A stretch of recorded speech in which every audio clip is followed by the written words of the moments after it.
다 일어나셔서 사도행전 2장 5절부터 13절까지의 말씀 교독으로 함께 읽겠습니다. 제가 먼저 읽겠습니다. 사도행전 2장 5절부터 13절 교독하겠습니다. 제가 읽겠습니다. 그때 경건한 유대인들이 처나 각국으로부터 와서 예루살렘에 머물러 있더니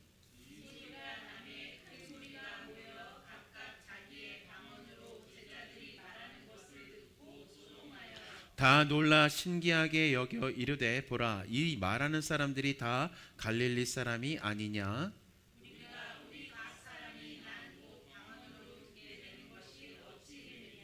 우리는 바디인과 메데인과 엘람인과 또 메사보다미아, 유대와 갑바도기아, 본도와 아시아,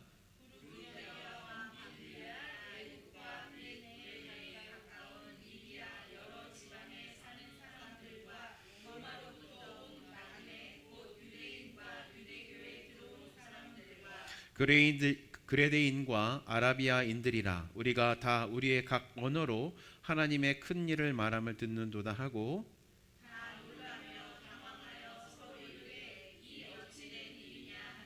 다같이 또 어떤 이들은 조롱하여 이르되 그들이 새 술에 취하였더라 하였더라. 아멘. 앉아주시면 되겠습니다.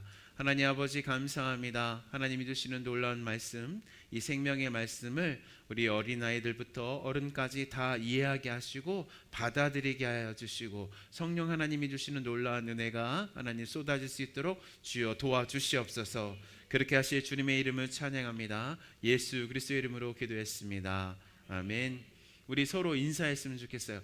오늘 성령 받읍시다 인사하겠습니다. 성령 받았겠으면 받읍시다. 성령 받읍시다. 할렐루야. 아멘. 우리 제목을 함께 읽겠습니다. 시작. 성령 하나님, 우리를 복음과 하나님 나라 안으로 인도하시는 하나님, 이라는 제목으로 함께 은혜 나누도록 하겠습니다. 우리는 성령 하나님의 강력한 임재가 언제 일어났다고 함께 배웠어요? 오순절날 이루어졌다고 함께 나누었습니다. 그때 제자들이 경험한 현상이 어떻게 성령 하나님의 임재인 것을 우리는 성령 하나님의 그 놀라운 임재인 것을 그들이 경험한 현상을 통해서 알 수 있다고 우리 함께 나누었어요. 제자들이 경험한 일들이 무엇이었어요? 성령 하나님께서 급하고 강한 바람처럼 제자들에게 임하셨습니다. 성령 하나님께서 제자들에게 급하고 강한 바람처럼 임하신 것은 성령님께서요 하나님이심을 우리에게 보여주시는 성령의 증거 중에 증거입니다. 성령 하나님께서 하나님이심을 우리는요 구약 성경을 통해서 확인할 수가 있어요. 왜냐하면 성령 하나님께서 나타나실 때, 하나님께서 나타나셨을 때 바람으로 임재하셨다는 것을 우리는 시편을 통해서 알 수 있기 때문입니다. 시편 18편 9절부터 10절까지의 말씀입니다. 우리 함께 읽겠습니다. 시작. 그가 또 하늘을 두리우시고 강림하시니 그의 발 아래는 어두캄캄하도다.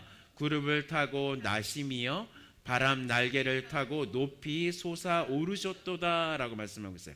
바람 날개를 타고, 그러니까 누가 바람 날개를 타시는 거예요? 네, 하나님이 바람 날개를 타시는 것입니다. 바람을 타시는 거예요. 그러니까 성령 하나님이 임재하셨을 때 바람으로, 급하고 강한 바람으로 임재하셨다는 것은 성령 하나님이 바로 하나님이심을 보여주는 우리의 증거라는 것입니다. 또한 성령 하나님께서 제자들에게 임재하셨을 때 어떻게 임하셨어요? 불로 임하셨어요. 불로. 성령 하나님께서 제자들에게 불로 임하신 것이 성령 하나님께서 하나님이심을 나타내는 증거라는 것입니다.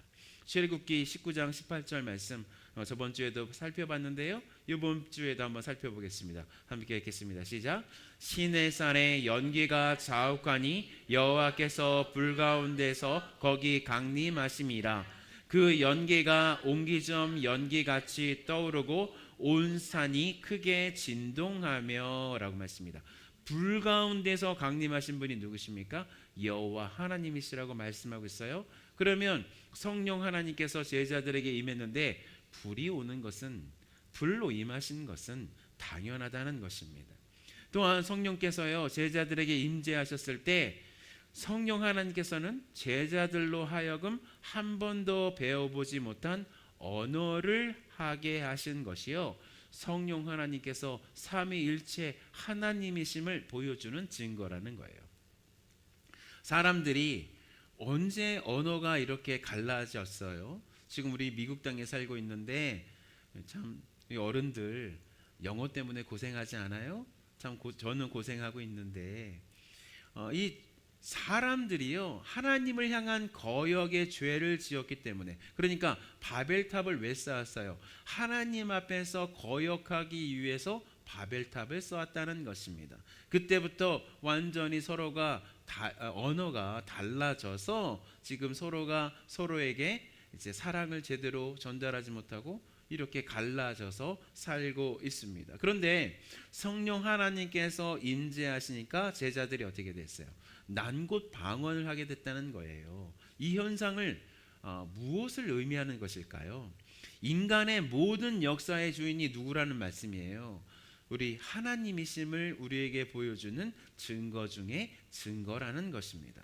인간이 하나님께 거역하는 죄를 지어서 갈라진 언어들을 하나님께서 이제 완전히 서로가 이해할 수 있게끔 만들어주신 그 증거, 그 표징이 뭐라고요? 바로 제자들이 한 번도 배워보지 못한 그 언어로 그 난곳 방언을 하게 된 그 증거라는 말씀입니다. 이렇게 한 번도 배워보지 못한 언어를 하게 되었다는 것의 또 다른 의미는 무엇이냐면 천국이 바로 이런 모습일 것이라는 말씀이에요. 우리는 어떤 사람들이 천국에 있더라도, 그러니까 다른 어떠한 말을 사용하는 사람들이 그 천국에 있더라도 그들의 언어를 우리는 천국에서는요 완전히 이해할 수 있을 것이에요. 왜냐하면 하나님께서 완전히 통치하시는 하나님의 나라에서는 우리의 죄의 잔재인 다른 언어가 우리가 서로 교통하고 서로 사랑하는데 아무런 장애가 되지 않을 것이기 때문입니다. 그러니까 어떤 사람은 한국말로 열심히 이야기하고, 어떤 사람은 일본말로 열심히 이야기하고, 어떤 사람은 영어로, 어떤 사람은 프랑스말로 서로 이야기하더라도 우리는요 그 언어를 다 이해할 수 있는 능력이 있을 것입니다. 그러니까 우리가 하고 있는 이 한국말도요 천국에 가면요 모든 사람들이 다 이해하고 공감할 것입니다. 그 증거가 성경에 있습니다. 계시록 7장 9절에서 10절 말씀이에요. 우리 함께 읽겠습니다. 계시록 7장 9절에서 10절 시작.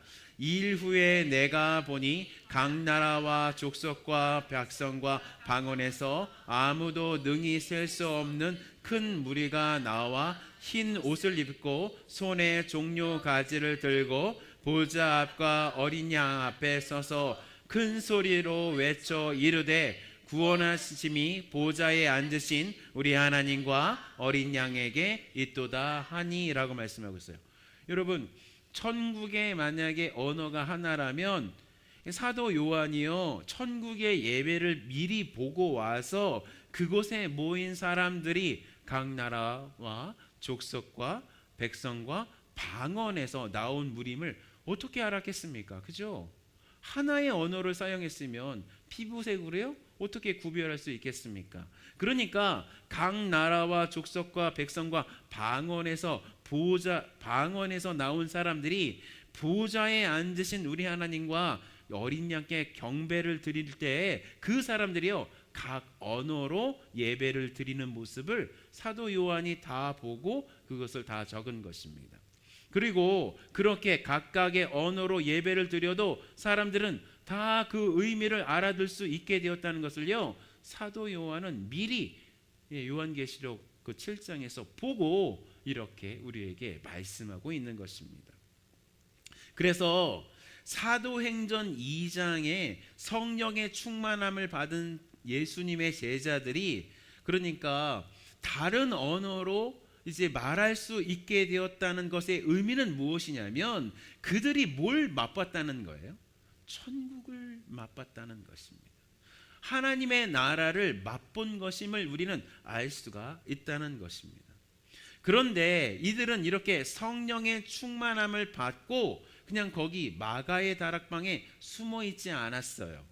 성령의 충만함을 받아서 다른 언어를 할 수 있었던 예수님의 제자들은 그 성령의 충만한 상태로요 거리로 함께 뛰쳐나갔습니다. 그런데 주님의 제자들이 성령의 충만한 상태로 외국어로 말한 그 내용이 무엇이었겠습니까? 그냥 주님의 제자들이 성령 하나님의 충만함을 받고 한 번도 배워오지 못한 외국어를 하기 시작했는데 그런 아무런 의미 없는 그런 말을 한 것이 아닙니다. 그러니까 주님의 제자들은 성령의 충만함을 받고 그때 그 당시에는 영어가 없었을 테지만 A, B, C, D, E, F, G 뭐 이런 알파벳을 이제 외운 것도 아니고 식사하셨습니까? 뭐 이런 한국말을 한 것도 아니고 I am a boy, you are a girl 뭐 이런 아무런 의미 없는 말을 한 것이 아니에요. 주님의 제자들은 전 지중해 근방과 그 당시의 사람들이 생각할 때 모든 사람들은 이 지중해를 이제 끼고 다 살았다고 생각했는데 그 지중해 근방과 각 지역에서 그리고 유대인 디아스포라 사람들에게 난곳 방언으로 무엇을 말했습니까? 11절 함께 읽겠습니다. 11절 함께 읽겠습니다. 시작. 그레데인과 아라비아인들이라 우리가 다 우리의 각 언어로 하나님의 큰 일을 말함을 듣는도다 하고, 그러니까 하나님의 큰 일을 한 번도 배워보지 못한 그 언어로 성령 하나님의 놀라운 능력으로 말하기 시작했다는 것입니다. 그리고 여러분, 하나님의 큰 일이 뭐예요? 하나님의 복음이 하나님의 큰 일이잖아요. 그러니까 그들이 성령 하나님의 그 놀라운 능력을 받고 말한 것이 뭐냐면 각 난곳 방언으로 말한 것이 뭐냐면 복음이었다는 거예요. 하나님 나라에 대해서 말씀했다는 것입니다. 하나님께서 그 당신을 이렇게 대적한 이 사단을 완전히 눌러 이기실 때 당신의 권능으로 이길 수 있으셨지만 하나님께서 사람이신 예수 그리스도가 되시고 십자가에서 우리의 죄와 사망을 대신 지시고 죽으셨다가 심판받으셨다가 3일 만에 부활하시는 방법으로 사단의 모든 권세를 이기신 이야기가 뭐예요? 복음이에요. 그리고 이 복음이 뭐예요? 하나님의 큰 일이라는 말씀입니다. 이게 너무나 놀랍지 않습니까? 여기 계시는 분들 중에 한 번도 배워보지 못한 언어를 갑자기 하기 시작한다. 그런데 갑자기 하는 그 언어의 내용이 뭐다? 복음이었다는 거예요. 하나님 나라였다는 것입니다. 이게 엄청난 일이라는 거죠. 그리고 이렇게 하나님의 완전한 승리하시는 그 길 속에서 우리를 사랑하셨기 때문에 우리를 당신의 자녀로 삼아주신 일, 그게 뭐예요? 하나님의 큰 일이라는 거예요. 그러니까 주님의 제자들이 성령 하나님의 강력한 충만함을 받고 한 일이란 바로 그곳에 있었던 전 지중해 근역에 흩어져 있어서 각 지역의 언어를 말하고 살아가고 있었던 유대인들, 그들이 평소에 사용하던 그 언어로 뭘 말했습니까? 하나님의 큰 일, 즉 복음을 전했다는 것입니다. 우리는 여기서 성령 하나님께서요 우리에게 임하시면 무슨 일을 하시는지를 잘 알 수가 있습니다. 우선 성령 하나님께서 우리에게 임하시면 하나님 당신에 대해서요 엄청난 확신과 이해를 하게 하신다는 것을 알 수 있습니다. 뿐만 아니라 어떤 것을 이해할 수 있다는 거예요? 복음을 이해할 수 있다는 거예요. 복음을 소유하게 된다는 거예요. 하나님의 놀라운 큰 일을 소유하게 된다는 것입니다. 여러분, 오늘 이 장면, 이 사도행전 2장 이전에 예수님의 제자들 어떤 사람이었습니까? 자신의 인생과 자신의 인생을 인도하시는 하나님에 대해서요 전혀 이해를 할 수가 없었던 사람들이었습니다. 왜 그들이 하나님에 대해서도 이해할 수 없었고, 예수님께서 하시는 일에서도 이해할 수 없었고, 또한 자신의 인생에 대해서 제대로 이해를 가질 수 없었던 이유가 무엇이었어요? 이들이요, 눈이 감겨져 있었기 때문입니다. 이들이요, 죄인이어서 하나님의 나라를 똑똑히 볼 수 없었기 때문입니다. 이들이요, 하나님이신 예수님과 그들과 얼마나 살았어요? 3년 반을요 예수님과 함께 이제 여행을 하고, 또 예수님께서 어떤 일을 일으키셨어요? 기적을 일으키셨습니다. 귀신을 내어 쫓으시고, 죽은 사람을 살리시고, 눈이 안 보이는 사람은 눈 보게 하시고, 귀머거리 다 듣게 하셨습니다. 그리고 예수님께서 하시는 그 놀라운 하나님의 나라에 대한 그 말씀을요, 매일마다 들었던 사람들이 누구였습니까? 예수님의 제자들이었습니다. 그런데 이들이 아무리 하나님의 그 놀라운 역사를 맛보아도요, 아무리 그것을 경험했어도 그것을 제대로 이해할 수 있는 능력 자체가 아예 없다는 것입니다. 심지어 예수님의 주요 세 제자가 있잖아요. 베드로와 야고보와 요한은 그 변화산에서 예수님이 완전하게 하나님의 놀라운 신성을 띠는 모습을 다 보았을지라도 그들은요, 하나님에 대해서, 그리고 예수님에 대해서, 자신 인생에 대해서 정말로 깜깜한 장님이었다는 것입니다. 왜냐하면 그들의 육적인 것을 볼 수 있는 육적인 눈은 열려져 있었지만, 하나님 나라와 하나님의 복음에는 전혀 눈이 열려져 있지 않았기 때문입니다. 왜냐하면 그들이 가지고 있었던 눈은 아담이 가지고 있었던 육적인 눈만 가지고 있었다는 것입니다. 여러분, 아담과 하와가 선악을 알게 하는 나무의 실과를 따먹는 순간에 눈이 어떻게 됐어요? 영적인 눈은 감겨지게 된 거예요. 그리고 육적인 눈만 뜨게 된 것입니다. 육적인 눈이 띄어져서 뭘 보게 됐습니까? 안목의 정욕, 육신의 정욕, 이생의 자랑만을 볼 수 있는 죄된 눈만 떠졌다는 것입니다. 그리고 하나님 나라와 하나님에 대해서 바라볼 수 있는 영적인 눈은 감겨져 있었습니다. 그런데 성령 하나님께서 그들에게 임하시니까, 그러니까 그들의 존재가 성령 하나님으로 말미암아 완전히 새로운 존재로 변화되니까 하나님 당신을, 하나님 그분을 바라볼 수 있는 존재가 되었다는 것입니다. 이것이 성령 하나님의 강림의 열매라는 것입니다. 여러분, 오늘 사도행전 제가 강의하면서 설교하고 있는데, 이 사도행전을 쓴 사람은 누구예요? 누가라는 사람입니다. 이 누가라는 사람은요, 이 오순절 성령 사건 속에 있지 않았던 사람이에요. 왜냐하면 누가는 어떤 사람이에요? 유대인이 아니라 이방인이었어요. 그래서 나중에 복음을 듣고 그리스도인이 되어서 사도 바울과 함께 전도 여행을 했던 사람이 바로 이 누가라는 사람입니다. 그러니까 이 오순절 다락방 사건을 경험한 사람들이 증언하는 이야기를 자세히 듣고 성령 하나님의 인도하심에 따라 이 사도행전을 기술한 겁니다. 그러니까 이 놀라운 성령 하나님의 강림 사건을 통해서 이 제자들이 영적인 눈이 떠지게 되어서 자신들이 경험한 성령 하나님의 충만함, 그것을요, 이 누가에게 이야기해 줬는데, 이 누가에게 이야기해 준 이야기가 뭐냐? 자신들은 하나님을 받았다는 거예요. 성령 하나님을 받았다는 것입니다. 그래서 이 글을 쓸 수 있게 되었다는 것입니다. 그러니까 오순절 이전에 주님의 제자들은 예수님의 놀라운 기적들을 그들의 눈으로 보았어도, 심지어 변화선에서 예수님께서 완전하게 그 신성의 놀라운 영광을 드러내 보여주셨어도 이해할 수 있었어요? 볼 수 있었어요? 보아도 보지 못하는 그런 영적인 장님이었지만, 놀라운 성령 하나님으로 말미암아 그들의 영적인 눈이 띄어져서 바로 예수님께서 우리 하나님이시구나, 예수님께서 이 세상을 당신의 십자가와 부활로 이기신 그분이시구나 고백하며 나아갈 수 있었다는 것입니다. 여러분 믿으십니까?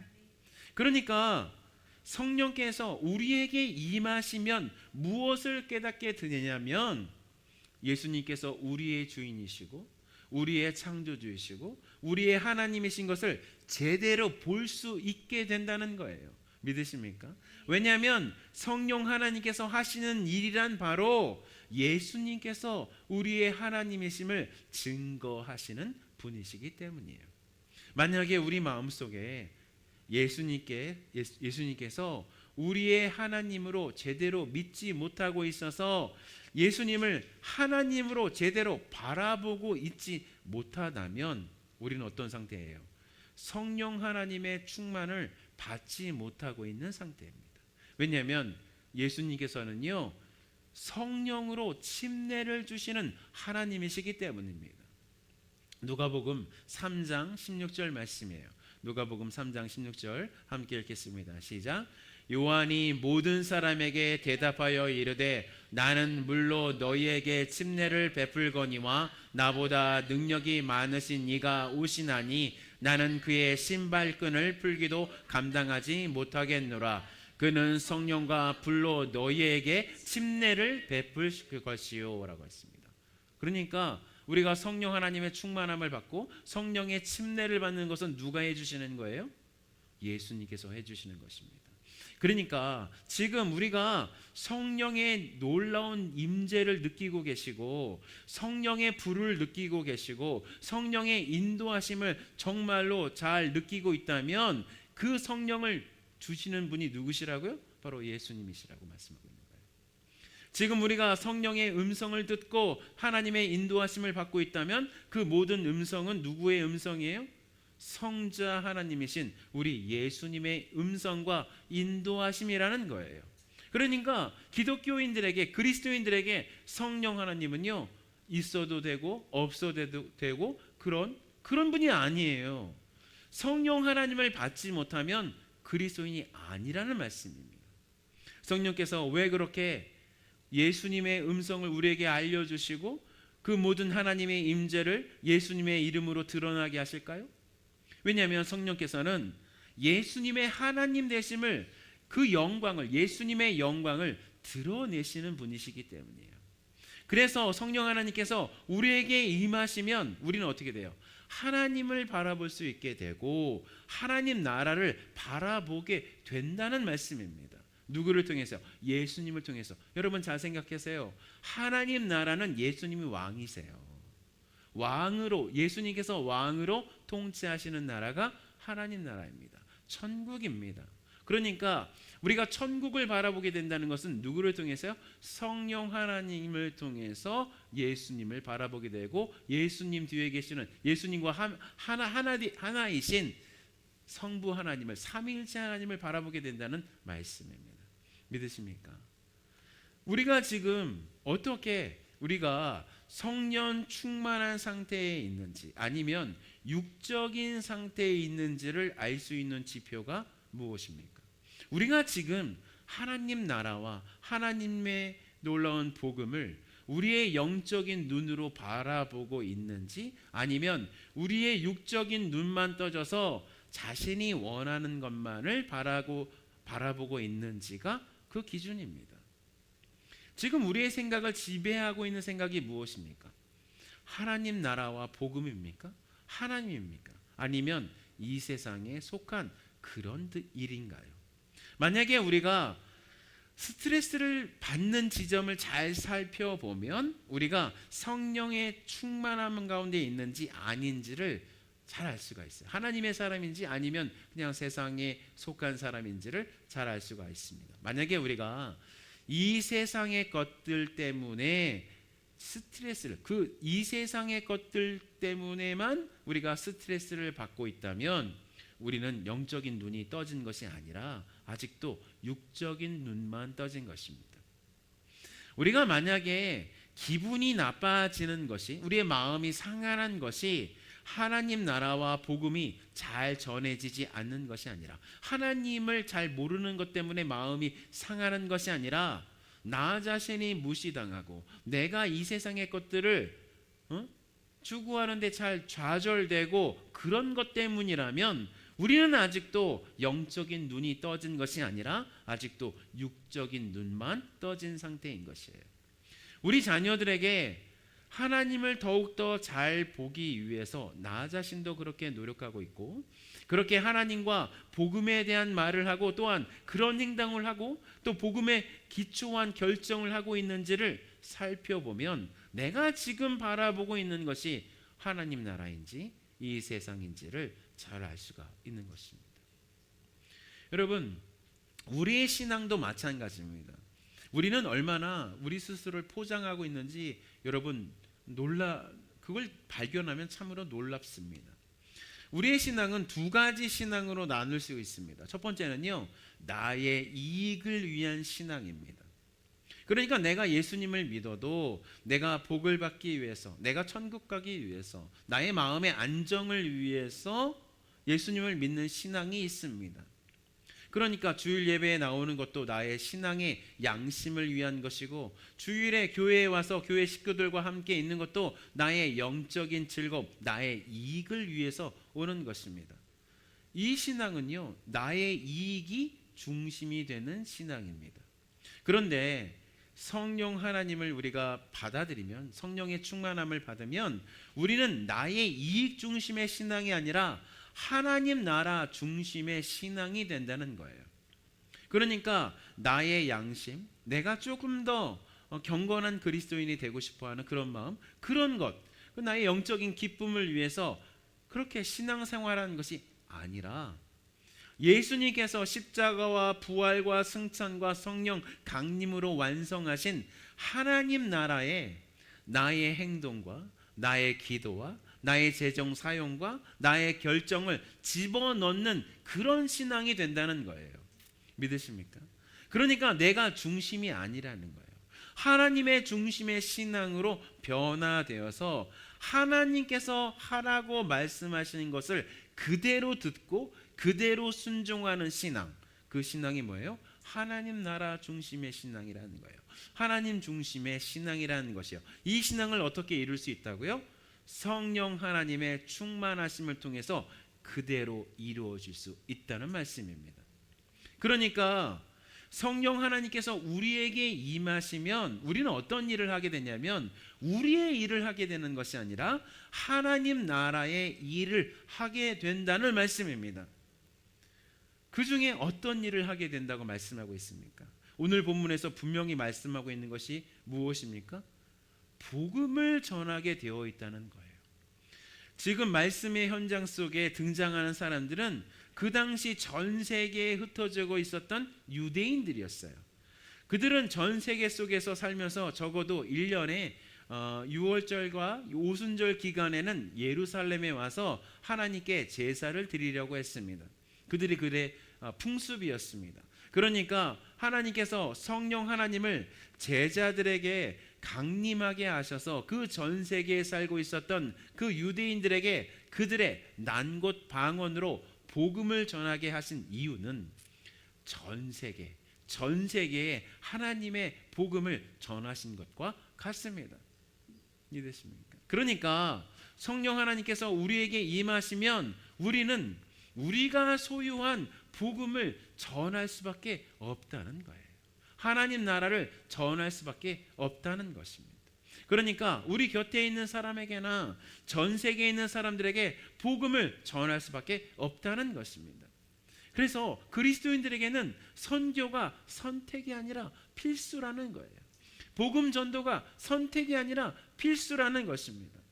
만약에 우리가 지금 우리의 삶 속에서 복음을 전하는 것에 조금이라도 어떤 관심도 없고 어떤 행동이 없다면 우리는 성령의 충만함을 받은 것이 아니에요.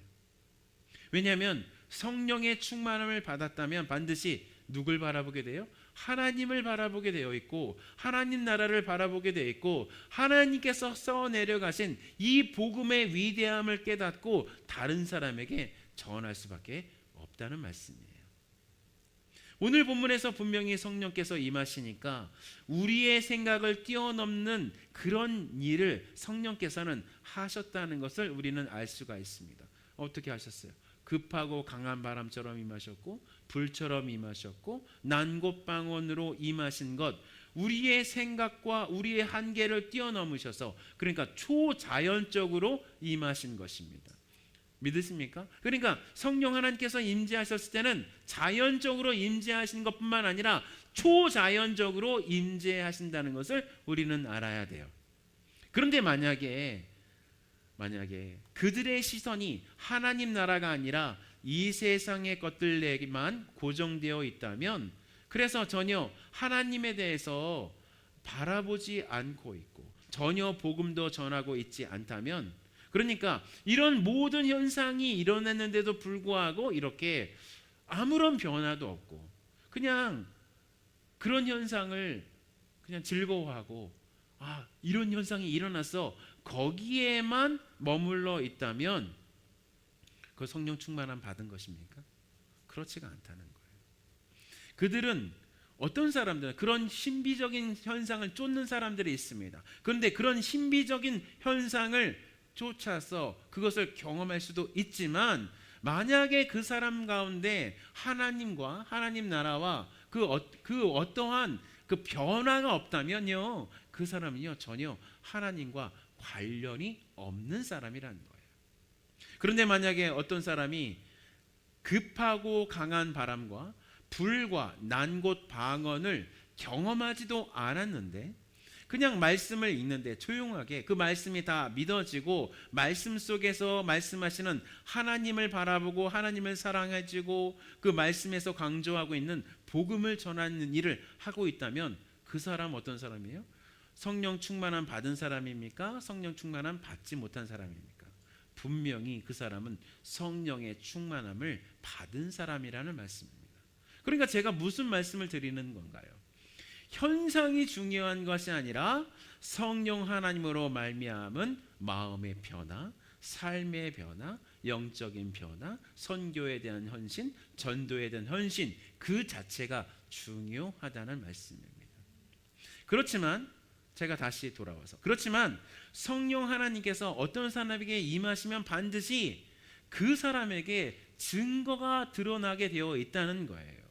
왜냐하면 성령 하나님은 자연을 뛰어넘으신 분이시기 때문에 초자연적인 일을 하신다는 말씀입니다. 그런데 가장 성령 하나님께서 우리에게 하시고 싶어 하시는 일이란 무엇이냐면, 그 사람의 마음과 그 사람의 삶과 그 사람의 영적인 눈을 띄워줘서 하나님의 놀라운 영광 가운데 한 발 두 발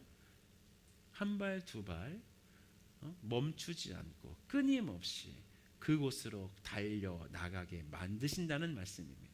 믿으십니까? 그러니까 성령 하나님을 받은 사람은요, 하나님을 향한 강한 믿음이 생기고 하나님을 향한 강한 사랑이 마음속에서 흘러 넘치게 되고 하나님께서 맡긴 사람들을 향한 사랑이 생기게 되어 있다는 말씀입니다. 그리고요, 죄에 대한 엄청난 혐오가 생기게 되어 있습니다. 제가 말씀드렸죠. 제가 처음에 성령의 놀라운 충만함을 받을 때요, 저 위에 누가 계신 것이 너무나도 확실하게 느껴지니까 제가 했던 그 수많은 죄된 행동들이 부끄러워지더라고요. 미워하게 되더라고요. 저는 고등학교 2학년 때 성령 하나님을 만났는데, 충만함을 만났는데, 그렇게 성령 하나님의 충만함을 받고 나서요, 제가 입술이 변했어요. 저 그때 욕이 입에 붙어 있었거든요. 제가 욕한다는 거 상상이 되십니까? 그 이후로 끊었던 것 같아요. 욕으로 시작해서 욕으로 말을 끝냈습니다. 근데 그렇게 말하는 것 자체가 부끄러워졌어요. 다른 사람들에게 선하게 행동하지 않고 악하게 행동하는 것 자체가 부끄러워졌어요. 미워졌어요. 하지 않게 되었어요. 왜냐하면 하나님이 저 위에 살고 계시기 때문이에요. 그래서 성령 하나님께서 오시면요, 죄가 미워지는 거예요. 죄가 싫어지는 것입니다. 왜냐하면 우리의 삶을 그 거룩한 눈으로 매 순간마다 바라보시는 하나님의 시선을 성령 하나님을 통해서요 느끼게 되기 때문입니다. 그리고 천국을 바라보게 되죠. 천국의 기쁨을 누릴 수 있게 되죠. 천국을 위해서 살아갈 수 있게 된다는 말씀입니다. 여러분, 우리 이 성령 하나님의 놀라운 이 충만을요, 우리가 누렸으면 좋겠어요. 이 세상에서 이 세상에 있는 것들, 참 그것에 우리의 그 초점을 두지 말고, 그것을 특별히 어디에다가 초점을 두지 말고요, 나 자신에게 초점을 두지 말고요, 내가 가지고 있는, 나는 이런 사람이 되어져야 되고, 나는 이렇게 돈을 많이 벌어야 되고, 그런 것에 초점을 두지 말고 하나님 나라, 성령 하나님께서 우리에게 주실 그 하나님의 나라, 그 하나님 나라에 우리의 눈을 고정시켰으면 좋겠어요. 그리고 우리의 모든 것을 드려도 하나도 아깝지 않는 그 하나님의 놀라운 은혜를 성령 하나님으로부터 받아 누렸으면 좋겠어요. 여러분, 그것을 위해서 우리 애쓰는 성령의 충만함을 오늘 이 시간 받는 우리가 되었으면 좋겠습니다. 그런 은혜가 우리 모두에게 있기를 예수님의 이름으로 축원합니다. 제가 오늘 성령 하나님의, 성령께서 임하시면 어떠한 일이 일어나는가에 대해서 말씀드렸어요. 여러분, 정말로 성령 하나님이 원하십니까? 원하시죠? 원하셔야 될 줄 믿습니다. 오늘 특별히 우리 그 유스들도 함께 예배하라고 한 이유가 이 성령 하나님 함께 구하기 위해서입니다. 우리 잠깐 기도하고 우리 구했으면 좋겠어요. 하나님 아버지, 감사합니다. 성령 하나님, 다시 한번 구합니다. 이 장소에 하나님, 이 예배당에, 또 우리의 마음속에, 우리 가정 가운데 하나님, 성령 하나님 충만하게 임재해 주시고 저를 변화시켜 주시옵소서. 하나님, 정말로 만나게 되는 놀라운 역사가 있을 수 있도록 주여 도와주시옵소서. 그렇게 하실 주님의 이름을 찬양합니다. 아멘. 또 우리 다 일어나셔서 보혈을 지나 우리 이 찬양 부르시고